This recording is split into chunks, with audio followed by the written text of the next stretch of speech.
Hi guys, and welcome to your second lesson on verb forms. So today we are looking at the ing versus the to infinitive when they act as the subject of a sentence. And there's a beautiful picture here of a forest, and over here there's a little quote from a well-known English poet called Byron. And excuse me, if you notice, we've got a to infinitive here and a to infinitive here acting as the subject in this poem. So we'll talk about that in a little while. So all through July we are exploring verb forms. Last time we talked about the difference between the ing and the to infinitives as objects. Today it's the same, but we're looking at the subjects. Next week we'll look at the to infinitive after adjectives and the ing after prepositions, and then finally on the 25th we'll look at 4 verbs that can take an ing or a to infinitive but with a change in meaning.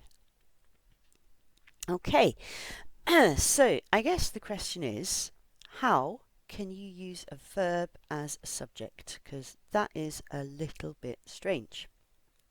Let's start by looking at the ing form.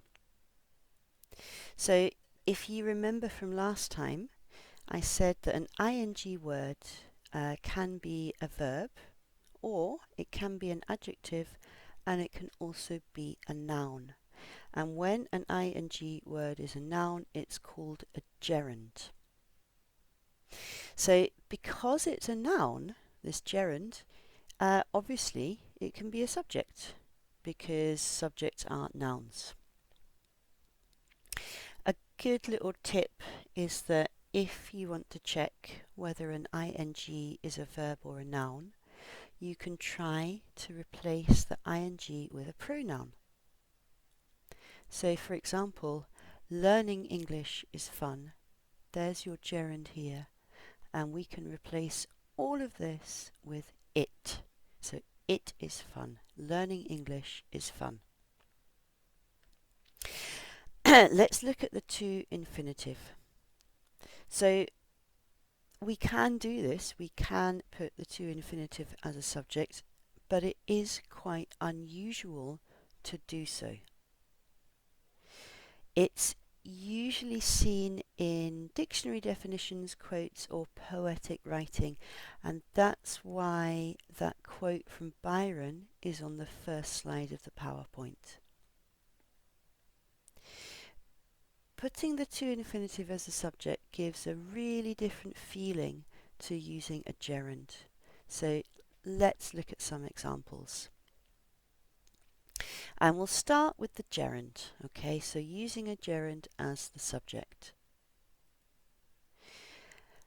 Using a gerund as a subject, like we've got actually in this sentence here, here's your gerund at the very beginning, sounds like normal, everyday spoken English. So swimming from the UK to France is very difficult. That's a great sentence. We can use these gerund clauses with be, stative, non-stative and modal verbs. So a gerund clause basically is all of this bit along here. Okay, so swimming from the UK to France is the gerund clause. So here are some examples with these 4 different kinds of verb. So the first one, be. Being around the children all day is very tiring. Being around all the children all day sounds very tiring. So sounds is an example of a stative verb.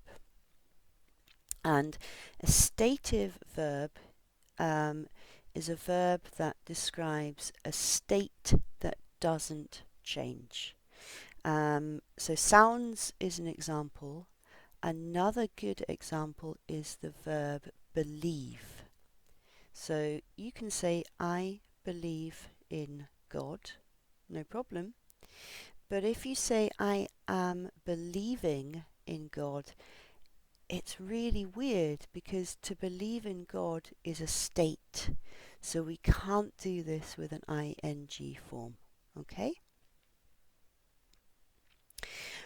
We can use non-stative verbs. So non-stative verbs are verbs that describe a change or a progression. So being around the children all day becomes very tiring. That's okay.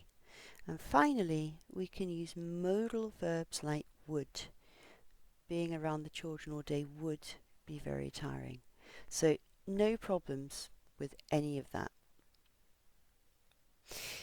Let's look at using the to infinitive as the subject. So when we do this, it sounds more formal, but it also sounds more poetic and philosophical. And for this reason, it isn't common in everyday language. Okay, so to swim from the UK to France is very difficult. The grammar is great, but probably I wouldn't really say that. We can use these infinitive clauses with be, stative verbs and modal verbs. So the infinitive clause is all of this bit here, okay? So to swim from the UK to France is the infinitive clause. So, same idea, to be around the children all day is very tiring. To be around the children all day sounds very tiring. And to be around children all day would be very tiring. This is fine. The difference then is that we don't tend to use infinitive clauses with non-stative verbs. So to be around children all day becomes very tiring.